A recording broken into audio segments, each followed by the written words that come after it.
page 118. Non.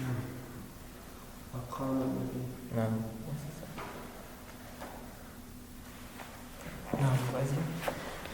بسم الله الرحمن الرحيم والصلاة والسلام على رسول الله وعلى آله وصحبه أجمعين. أقام النبي صلى الله عليه وسلم بين ظهرانيهم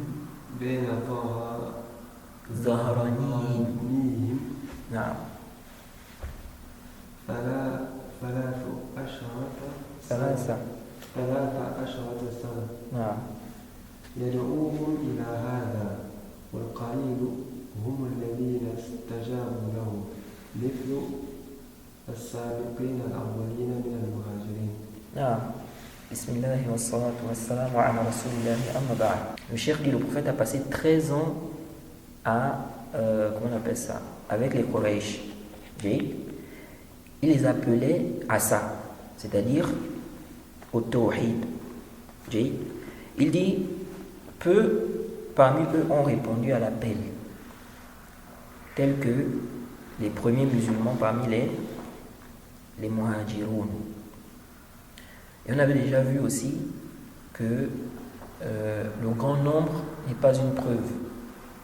Le grand nombre n'est pas une preuve. Tu peux appeler à Allah, n'est-ce pas? Peu de gens vont répondre. Tu peux appeler à Allah, à la sunna, au début. Il y a peu de gens qui vont suivre. Après, il y aura un grand nombre. Comme il se peut que très peu de gens te suivent. Tout ça, ce ne sont pas des preuves. Okay? La preuve, c'est dans le kitab wa sunna et la compréhension des salafs. Donc, le cheikh dit que le prophète a passé toutes ces années-là à appeler ces gens-là au tawhid. Naam. فلماذا كان التنكر والعناد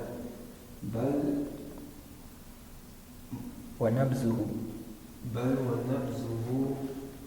بأبشع الألفاظ كالساحر والكاهن والمجنون وغير ذلك من الألقاب. Non, donc le cheikh dit فلماذا, donc pourquoi ils ont renié, pourquoi ils étaient récalcitrants, pourquoi ils ont refusé. Il dit plus que ça, ils ont qualifié le prophète, ils l'ont qualifié avec des termes, des mauvais termes, des termes odieux comme magicien, charlatan, fou et d'autres sobriquets. Et ça aussi, ça montre que le da'i, il ne doit pas se laisser affaiblir par ce genre de choses. Tu peux appeler, il y a des gens qui vont dire non, il est fou. Laissez-lui là, il est fou. Et pourtant, tu appelles les gens au haqq. Mais comme ça contredit leur passion, ou bien peut-être ils n'ont jamais écouté ça, on dit non, celui-là c'est un fou, qu'est-ce qu'il est en train de raconter aux gens? Ou bien c'est un sorcier. Il a envoûté les gens. Les gens qui disent ça aussi. Donc, les prophètes, quand tu penses au prophète Mohammed, tu penses que le prophète Mohammed, sallallahu alayhi wa sallam, on l'a insulté, on l'a traité de magicien, on l'a traité de ceci, cela, ça te donne le courage de continuer dans ta da'wah. السبب واضح وهو أنهم يعلمون أن من قال لا إله إلا الله ألزم نفسه بمفاصلة الآلهة ومصارمتها وخلع عبادتها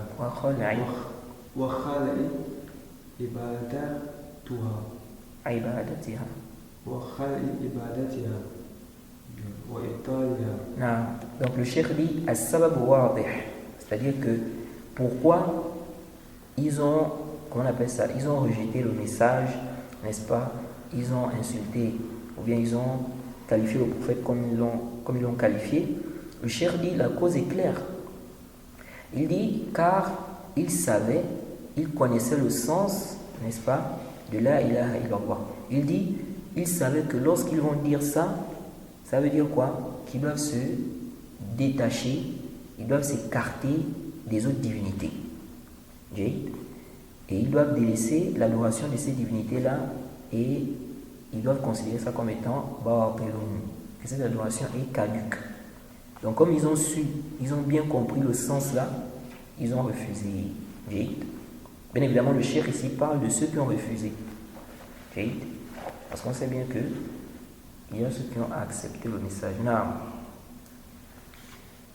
فلم يفهموا أن معنى لا إله إلا الله أن الله هو الخالق الرازق المدبر فلو كان هذا هو معناها الذي فهمه القوم ما امتنعوا من إجابة النبي صلى الله عليه وسلم لأنهم مقرون بهذا مقرون بالربوبية والله جل جلاله قد قص علينا خبرهم فيما لا يحصى من آية التنزيل الكريم.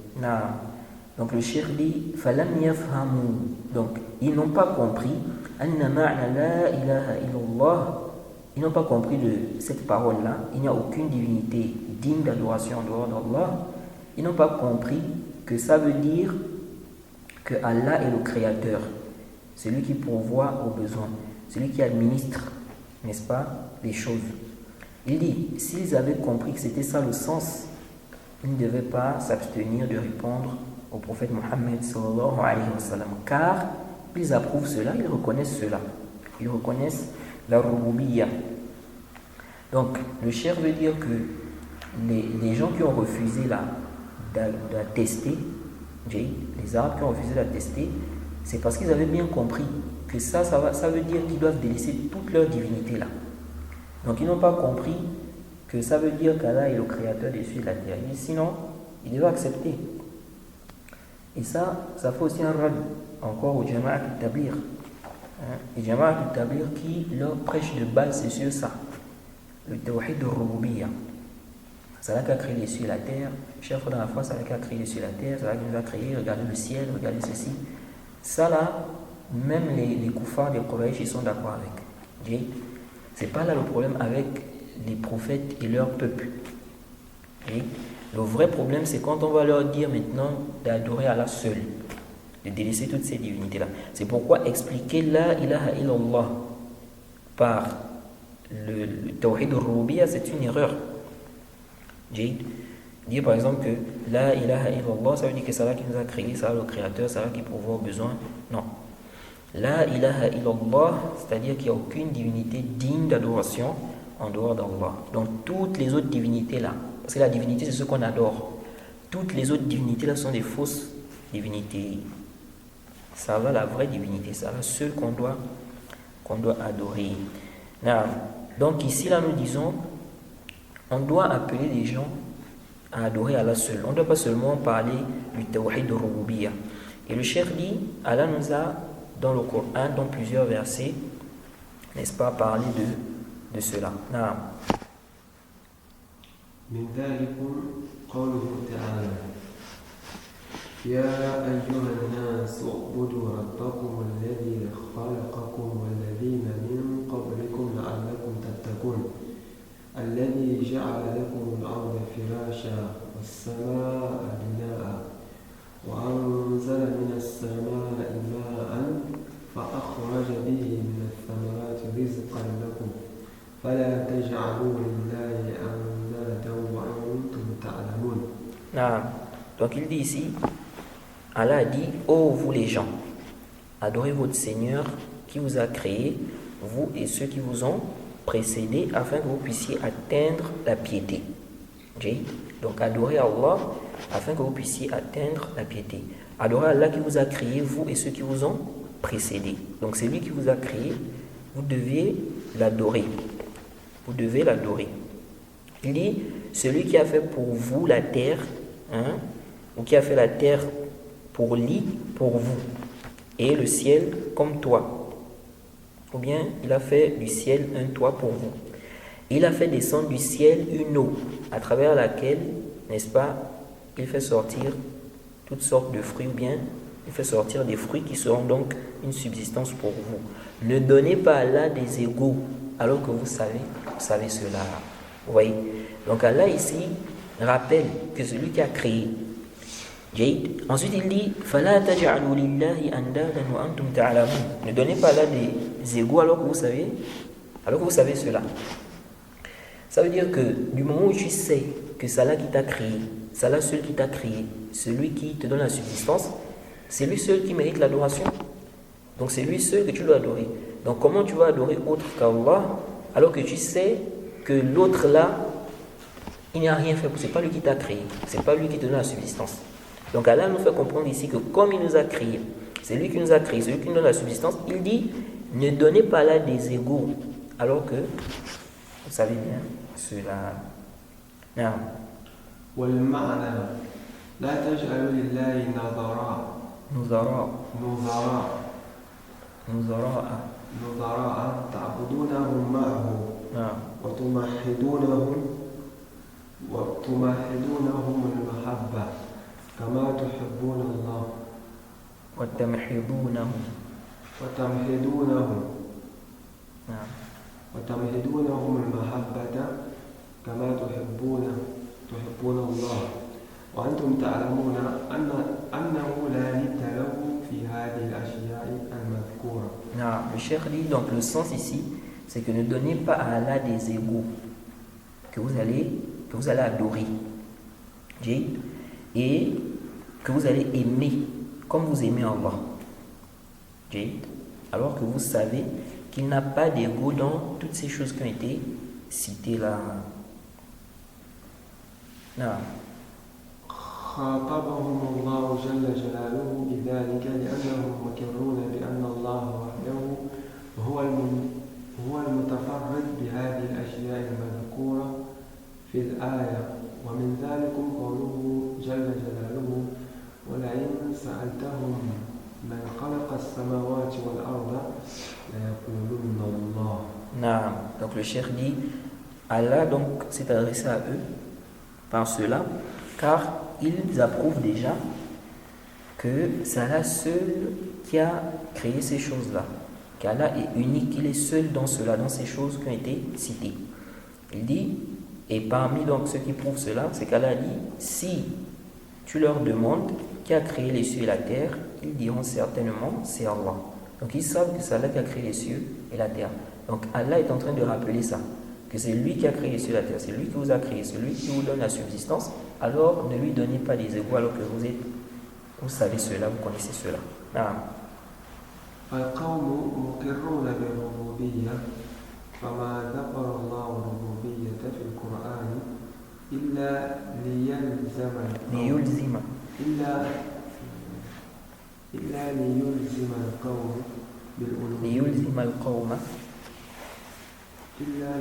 القوم بالألوهية وهي إخلاص العبادة له.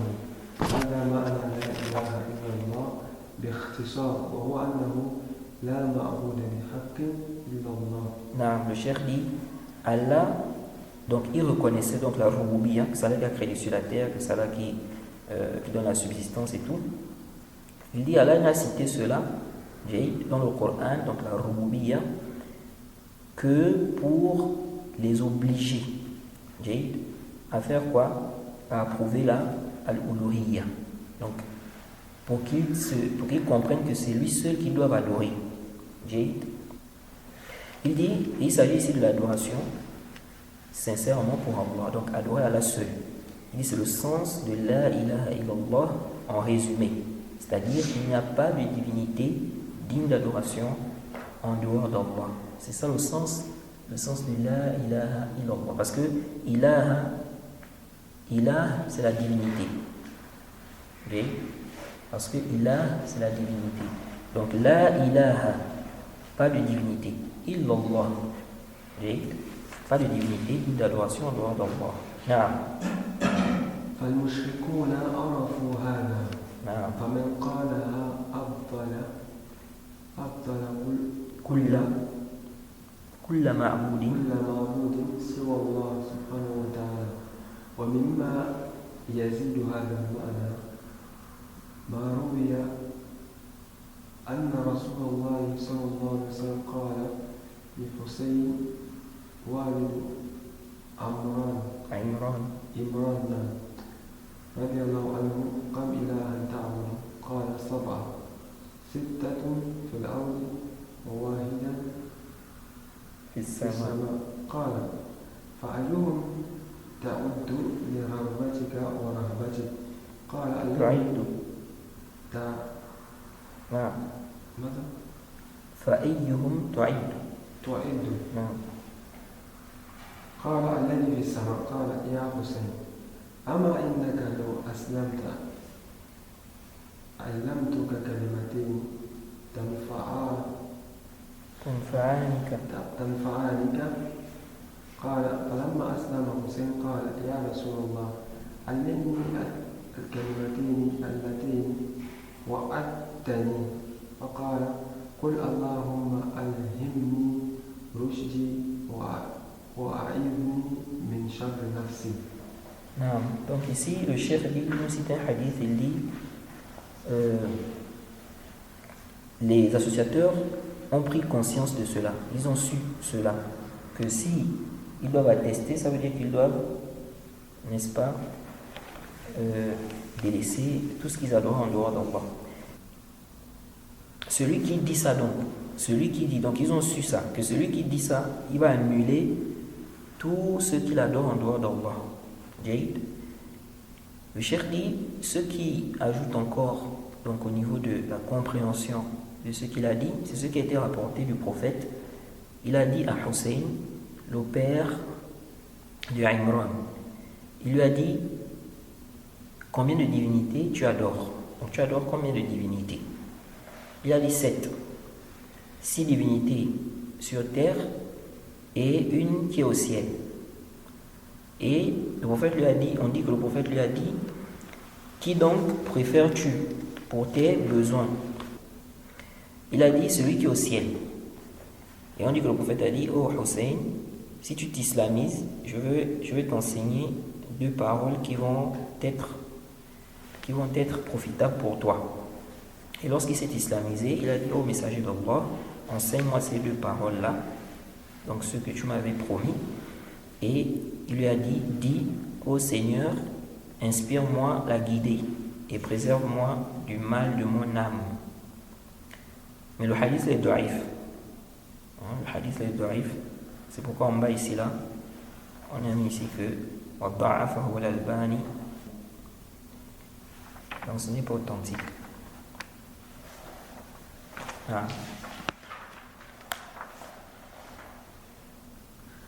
وأما المعنى المبسوط لا إله إلا الله فإنه باعتبار مركبين اللذين تتركب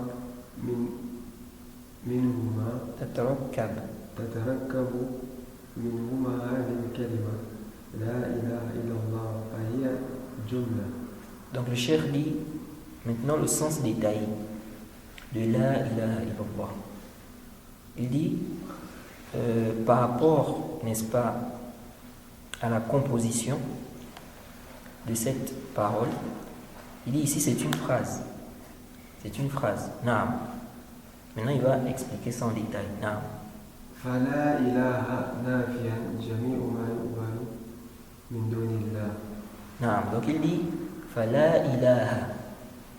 La ilaha. Il dit ici, ça infirme tout ce qu'on adore en dehors d'Allah. وإلا الله مثبتا العبادة لله وحده فكما أنه لا شريك له في ملكه كذلك لا شريك له في عبادته. Non, donc le cheikh dit illallah, sauf Allah. Donc ici là on est en train d'affirmer l'adoration pour Allah seul. Il dit de même qu'il n'a pas d'associé dans sa royauté, il n'a pas d'associé également dans son adoration. Jade. C'est pourquoi on dit la ilaha illallah à 2 piliers, l'infirmation et l'affirmation. L'infirmation de tout ce que les gens adorent en dehors d'Allah et l'affirmation que c'est Allah seul qu'on doit adorer. Naam. فإذا بان بهذا أن القوم ما أنكروا على النبي صلى الله عليه وسلم دعوته إلى القول بهذه الكلمة إلا لأنهم يعرفون معناها تماما بسطا واختصارا Baston. Baston. Bon, c'est ça. Non, le cheikh dit, donc, il apparaît de là que ceux-là qui ont renié, là, qui ont refusé d'attester, il dit, ils n'ont pas nié l'appel du prophète à cette parole-là, si ce n'est parce qu'ils connaissaient bien le sens. Donc, ils connaissaient le sens de manière détaillée et de manière résumée. Donc, ils ont bien compris le sens là. Comme ils ont vu que, si on atteste là, ça veut dire qu'on doit délaisser toutes les autres divinités. Et donc, ils ont refusé. Non.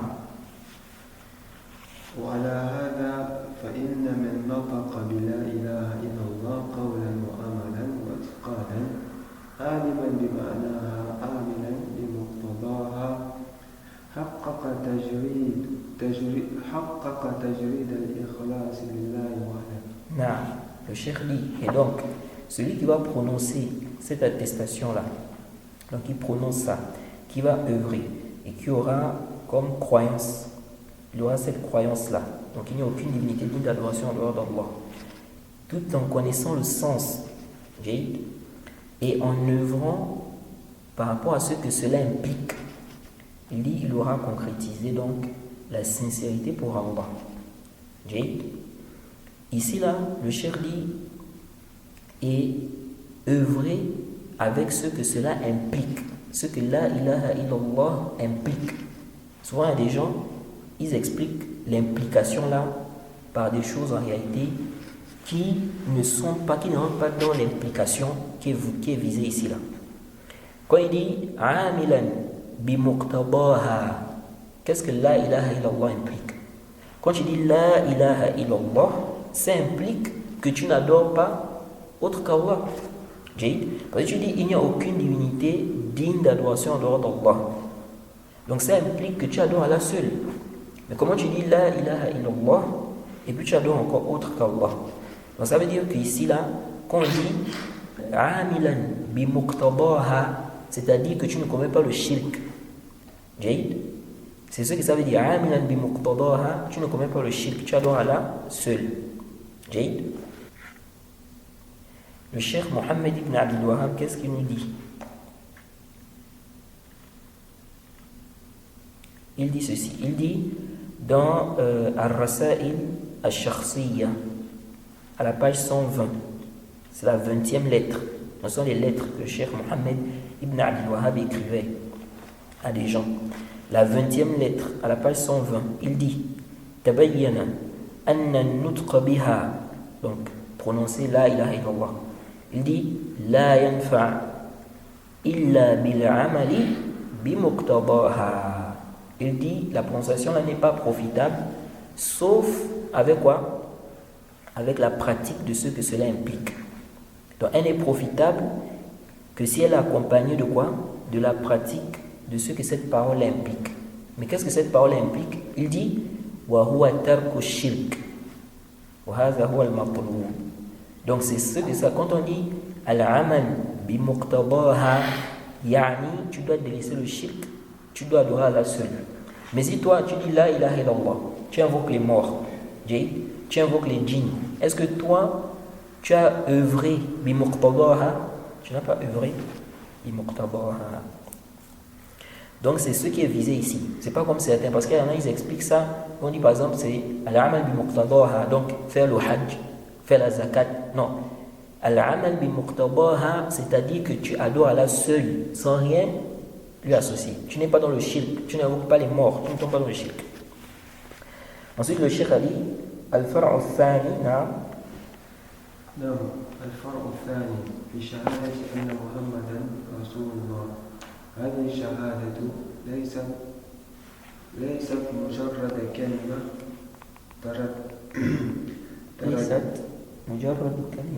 ليست مجرد كلمة ترددها الألسن وتتحرك بها الشفاء نعم. بل هي تكليف وحمل عظيم لكنه يسير على من يسره الله عليه. وذلك أن المكلف الناطق بها يلزمه أربعة أمور. ولا تتحقق له هذه الشهادة شهادة أن محمدا رسول الله حتى تكتمل لديه هذه الأمور. Ici là le cheikh dit deuxième partie de l'attestation, c'est j'atteste que Mohammed est le messager d'Allah. Donc là le cheikh a fini d'expliquer le sens de j'atteste qu'il n'y a aucune divinité digne d'adoration en dehors d'Allah. Il dit deuxième partie, j'atteste que Mohammed est le messager d'Allah. Il dit cette attestation, ce n'est pas juste une simple prononciation. Donc tu ne vas pas juste prononcer ça comme ça. Jade, juste les lèvres comme ça, en prononçant ça. Non, il dit c'est une responsabilité. Jade, et c'est un grand, comment dirais-je, une grande charge. C'est une grande charge. Mais c'est facile pour celui à qui Allah a facilité cela. Jade. La prononciation là c'est simple en réalité. C'est-à-dire si on regarde juste le simple fait de prononcer, c'est simple. Parce que prononcer ne te demande pas quoi? Ça ne demande pas des efforts. C'est pourquoi les savants n'ont pas parlé de celui qui délaisse la prononciation de la shahadaté par paresse. Tahawunan. Jade. Parce qu'il n'y a pas de tahawunan ici. Ça ne te demande pas des efforts. Jade. Donc, la shahada, c'est facile à prononcer si on regarde seulement la prononciation. Mais si on regarde les conditions qui sont donc la sincérité, la certitude, etc., ce n'est pas facile. Ce n'est pas facile parce qu'il y a des gens aujourd'hui, c'est comme s'ils ont tendance à voir que prononcer l'attestation là, c'est simple quoi. Donc ils vont dire, même les munafiqoun attestent. Jade. Non, les munafiqoun attestent, mais ils n'attestent pas sincèrement. Ils n'attestent pas sincèrement. Donc le plus difficile, c'est la sincérité. Attester sincèrement pour Allah. Aujourd'hui, là, les non-musulmans, qu'est-ce qui fait en sorte qu'ils n'arrivent pas à attester? Puisque c'est simple, tu peux une prononciation, ça ne demande pas des efforts. Mais ils ne sont pas convaincus. Jade. Il y en a, ils peuvent être convaincus que c'est l'islam la vérité, mais ils refusent d'attester. Par orgueil ou autre chose. Donc, le plus difficile, c'est quoi? C'est la sincérité.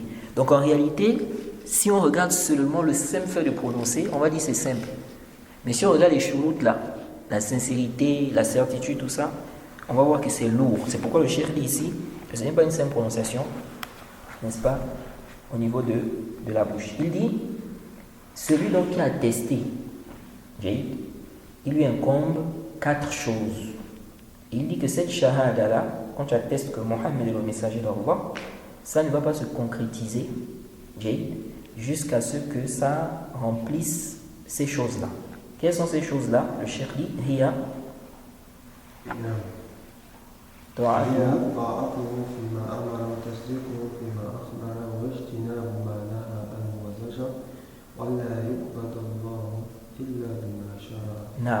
donc il dit Ta'atuhu fima amar. Le cheikh dit ces 4 choses, bien ces choses-là, les choses donc qu'il faut réunir pour concrétiser cette attestation-là, quelles sont ces choses-là? Il dit Ta'atuhu fima amar. Donc il faut lui obéir dans ce qu'il a ordonné. Wa tasdiquhu fima akhbar. Il faut donc croire en ce qu'il a donné, bien en ce qu'il a informé, ce qu'il a donné comme information. Wa ijtinabu ma naha anhu wa zajar. S'écarter de ce qu'il a interdit. Wa an la yu'badu Allahu illa bima shara'a. Et tu ne dois pas adorer Allah sauf avec ce qu'il a légiféré. Donc il faut ces 4 choses-là. Quand on dit à quelqu'un, quand on dit quelqu'un a testé, on dit ici là, il faut obéir au prophète dans ce qu'il ordonne. Ta'atuhu fima amar, jayd, wa tasdiquhu fima akhbar, wal bu'du amma naha anhu wa zajar, ou wajtinabu ma naha anhu wa zajar. Et puis il ne faut pas adorer Allah, ou bien il faut adorer Allah qu'avec ce qu'il a légiféré. Ensuite le cheikh dit Naam. فمن كمل هذه الأمور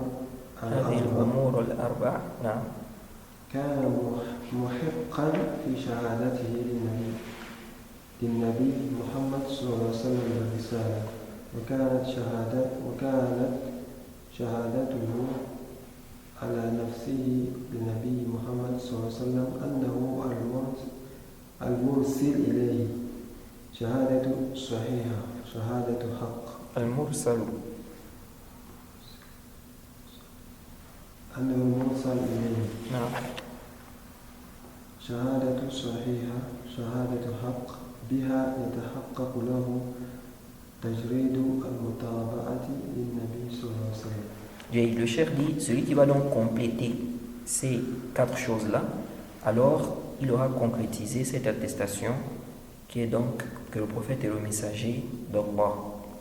Et cette shahada-là, donc, il aura donc ici, à travers cela, affirmé qu'il a été envoyé. Ok? Et sa shahada va être sahiha. Mais ici, là, il y a des tafasil. Est-ce que ça veut dire que quelqu'un qui n'a pas obéi au prophète, dans certaines choses, il devient mécréant? On dit non. Tout dépend de la chose. Ok?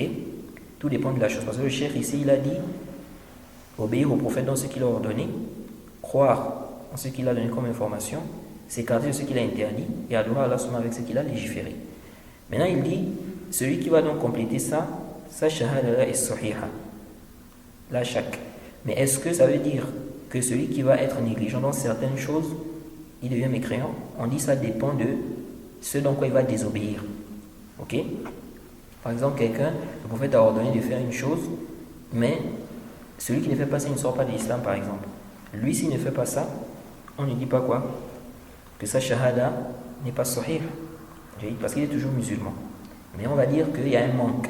Et le cheikh lui-même va parler de ça un peu devant, il va détailler un peu plus par rapport à cela. Donc le cheikh ici a parlé de manière générale et il va détailler cela après. Non, on va prendre le dernier truc là. والحاصل أن المسلم بتحقيق شهادتين يحقق الشرطين لقبول العمل وإن شئت فقل الأصلين بالواجب توفرهما في كل عبادة وقربة يتقرب بها المسلم إلى الله وذلكم الشرطان أو الأصلان أو الأمران هما تجريد الإخلاص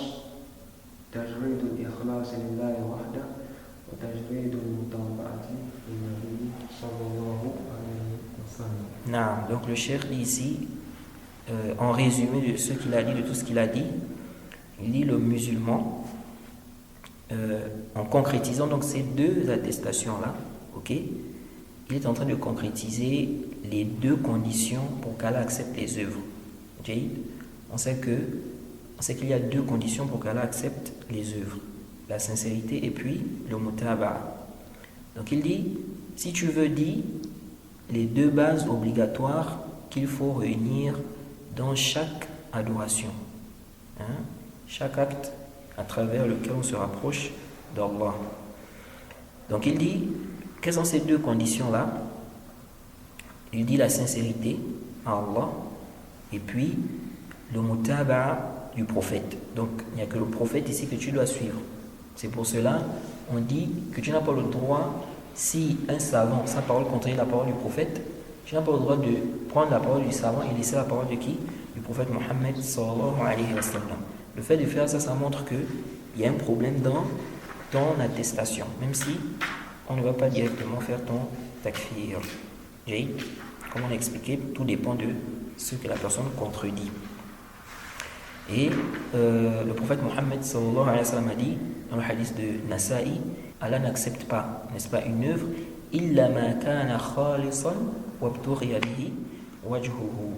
Le prophète dit Allah n'accepte pas une œuvre sauf celle qui est faite sincèrement pour lui. Donc ça veut dire que c'est une condition de validité. S'il n'y a pas ça, l'œuvre n'est pas valide. Et parmi les dalils qui montrent qu'il faut le mutaba', c'est que le prophète a dit Man ahdatha fi amrina hadha ma laysa minhu fahuwa rad. Donc ces dalils là nous montrent que il faut la sincérité et il faut que ça ne soit pas une bid'a. Il faut que l'œuvre là, c'est quoi?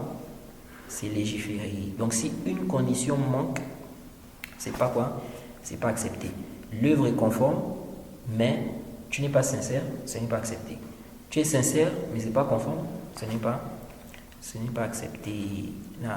Donc on s'arrête ici. Le prochain dars, on va terminer les 3 pages là. Inch'Allah. Hein? C'est beaucoup? Ah bon? Ce qui reste, tu veux dire ce qui reste? Non, c'est les 3 pages. C'est 3 pages? Hein? C'est pas beaucoup, en fait. Comme la dernière page, presque. Si vous voulez qu'on termine ça maintenant? Non, c'est pas long. Ah, ok. Oui, c'est ça. Moi, je vois que c'est pas long, c'est juste 2 pages, 3 pages comme ça. Ah.